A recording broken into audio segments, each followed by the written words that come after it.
তুমি বাচ্চা নিবা, দোষ দিবা হাজবেন্ডের, ফাইজলামি পাইছো। তুমি বাচ্চা নিবা, তুমি নিজের মতো করে পেটের মধ্যে বড় করবা, তুমি সে চাইলে আচ্ছা ঠিক আছে, ও বিপদে ফেলতে চাইতেছে, তুমি কেন করবা? সে আমাকে ডিভোর্স দিয়েছে, ঠিক আছে, তার প্ল্যানিং তো তাই ছিল, বউর হাত খরচ দিবে না, স্বর্ণ অলংকার করে দিবে না, বা কোনো অ্যাসেট তাকে গিফট করবা না। তুমি তো জানো ওকে ছেড়ে দিবা, যখন যার জন্য তুমি ইনভেস্ট করছো না তাকে তুমি ছেড়ে দিবা যে কোনো দিন, তোমার প্ল্যানিং এটা। তাহলে বাচ্চা কেন নিলা? বাচ্চা চাচ্ছ কেন? আর তাহলে তুমি এটা ক্রাইম করছো না? মেয়েটাকে তো অত্যাচার দিতেছো এত বছর ধরে, বাচ্চাটা হলো, তোমাদের ফাইট দেখছে হাজব্যান্ড ওয়াইফের, আলাদা হয়ে গেলা, বাচ্চাগুলো কি এটা ডিপ্রেশনে যাচ্ছে না? সমাজ কি বলবে? মানে বাচ্চাগুলোর বাবা মা ডিভোর্স হয়ে গেছে, তোমার প্রশ্ন এই পেনটা বাচ্চাদের কেন নিলাম বাবা মা হিসেবে? তোমার প্রশ্ন হচ্ছে বোন, যে যদি হাজবেন্ড আগে থেকেই জানে যে ডিভোর্স হয়ে যাবে তারপরেও কেন বাচ্চা নেয়, তাই তো? দেখো, আমার কথা তোমার রাগ লাগতে পারে, একটা মেয়ে বাচ্চা নেয় তার মানে সে শারীরিকভাবে 18 বছরের বেশি ম্যাচিউর, বাচ্চা মানুষ করার ক্ষমতা রাখে, রাইট? সে লজেন্স খাওয়া মানুষ না, অবশ্যই না, যে তারা কেউ কিছু বোঝাবে সে বুঝবে না। বাচ্চা নেওয়ার ডিসিশন ছেলের যতটুকু মেয়েরও ততটুকু, বরং মেয়ের বেশি কন্ট্রোল, মেয়ের বেশি। একটা ইঞ্জেকশন নিলে 4 মাসে কোনো খোঁজ থাকবে না, ছেলের বাপও খুঁজে পাবে না কি হয়েছে। তুমি বাচ্চা নিবা, দোষ দিবা হাজবেন্ডের, ফাইজলামি পাইছো। তুমি বাচ্চা নিবা, তুমি নিজের মতো করে পেটের মধ্যে বড় করবা, তুমি সে চাইলে আচ্ছা ঠিক আছে, ও বিপদে ফেলতে চাইতেছে, তুমি কেন করবা? তুমি কেন বেজ থেকে লাভ দিবা? তুমি কেন আগুনের মধ্যে টাচ করে বলবা আগুন তুমি আমাকে ছুবা না, আগুন কেন আমাকে পুড়াইলো, ও মাই গড আগুন খারাপ, ফাইজলামি করে এগুলো আসলে এখন আসলেই। কিন্তু কান্নার সময় কাঁদবা, বিচারকের কাছে গিয়ে কাইন্দা কাইটা বিচার চাবা, বিচারকদের হাত পা বাঁধা, তারা প্রত্যেকটা ছেলের জীবন নষ্ট করতে বাধ্য, আইন সেরকম করে বানানো হয়েছে। হ্যাঁ, তুমি বাচ্চা নিছো নিজের ইচ্ছায়, এখন দোষ দিবা হাজবেন্ড আমারে বাচ্চা দিয়ে সাইডে দিস। আরে তুই জানতি না শুরু থেকে যে তোর হাজবেন্ড বাইরে পরকিয়া করে? তুই যখন জানতি তখন ছাড়িস না কেন?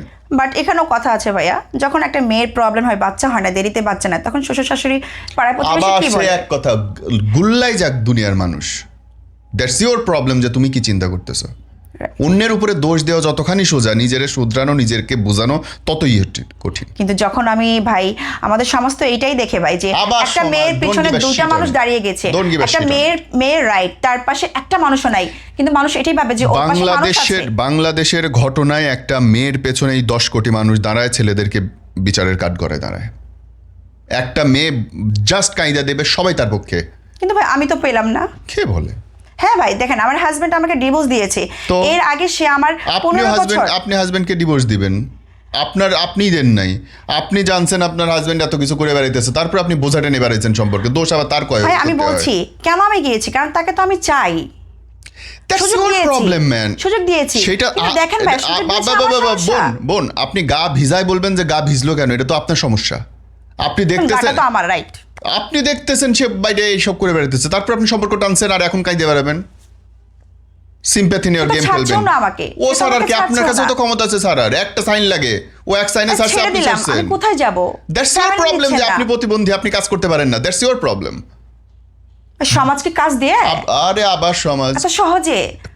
কোন যোগ্য মেয়ে বেকার আছে আমারে বলেন, একটা যোগ্য মেয়ের নাম বলেন যে বেকার আছে। ভাই বেকার হওয়ার, কর্মজীবী হওয়ার আগে, ফ্রন্ট লাইনে আসার আগে, যেমন আমি আজকে আপনার সামনে বসে 4টা কথা বলছি, এটা তো আমি একদিনে পারিনি ভাই। ব্রাদার আপনি আমাকে বলেন, আপনি আমাকে 4টা কাজ বলেন যে 4টা কাজ আপনি পারেন।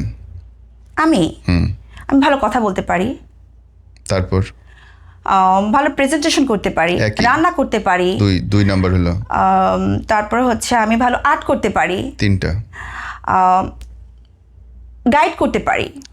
কি গাইড? টিচারিং, বাচ্চাদের গাইড করা। হ্যাঁ, আমি টিচারও ছিলাম। এবং আপনি বলতেছেন আপনাকে কেউ সুযোগ দেয়নি। নাম্বার 1, আপনি রান্না করতে পারেন, বাসায় চুলা আছে, চাল ডাল খিচুড়ি রান্না করতে পারেন।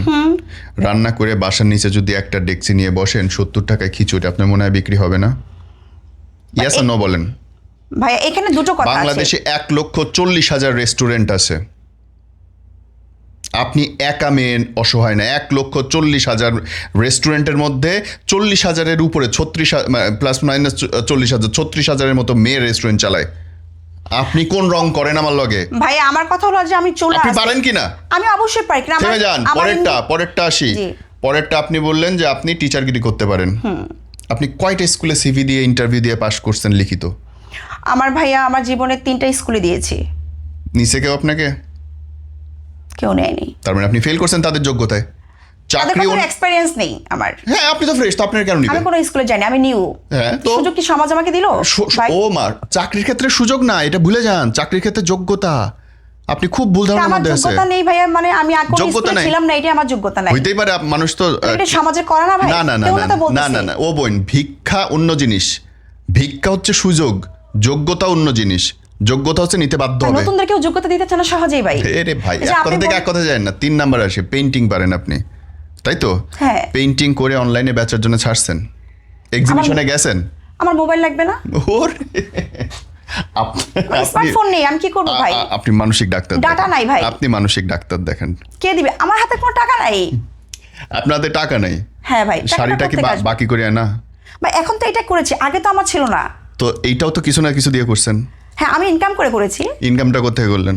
ওই যে আমি রান্না বান্না শুরু করলাম প্রথমে একটা ভাইয়ের। এই কেউ লাইনে help আসে, করে দেয়। এতক্ষণ লাইনে আসে। তার মানে চাইলে পারা যায়।